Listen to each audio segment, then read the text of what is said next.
చిట్యాల మండలంలో ప్రజలు ఎదుర్కొంటున్న సమస్యలను ప్రభుత్వం వెంటనే పరిష్కరించాలని ఆమ్ ఆద్మీ పార్టీ జిల్లా అధ్యక్షులు నాగుల అరవింద్ డిమాండ్ చేశారు.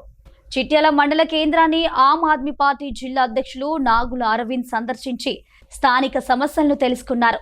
చిట్యాలలో సైడ్ డ్రైనేజీల నిర్మాణం, డబుల్ బెడ్రూమ్ ఇళ్ల సమస్యలు, పెండింగ్ లో ఉన్న అభివృద్ధి పనులు తదితర అంశాలను ప్రజలు తన దృష్టికి తీసుకువచ్చారని తెలిపారు.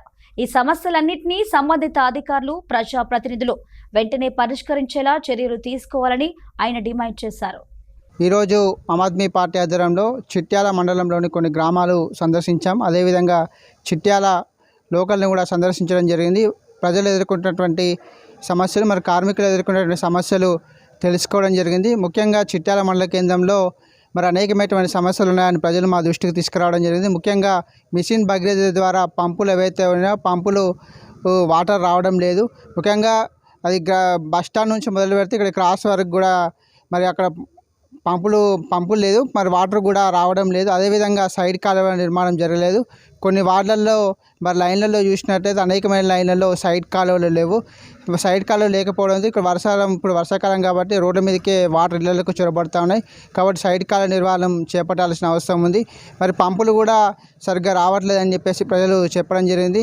ముఖ్యంగా మహిళలకు 2,500 రూపాయలు ఇస్తామని చెప్పారు, ఇంతవరకు కూడా ఇవ్వట్లేదని చెప్పేసి చెప్పడం జరిగింది.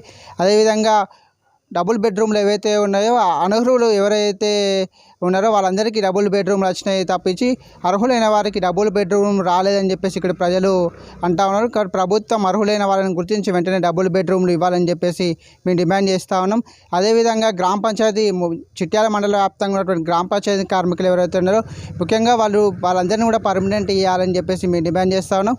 వాళ్ళ జీతాలు 30,000 రూపాయలు వాళ్ళకి జీతాలు ఇవ్వాలని చెప్పేసి డిమాండ్ చేస్తూ ఉన్నాము.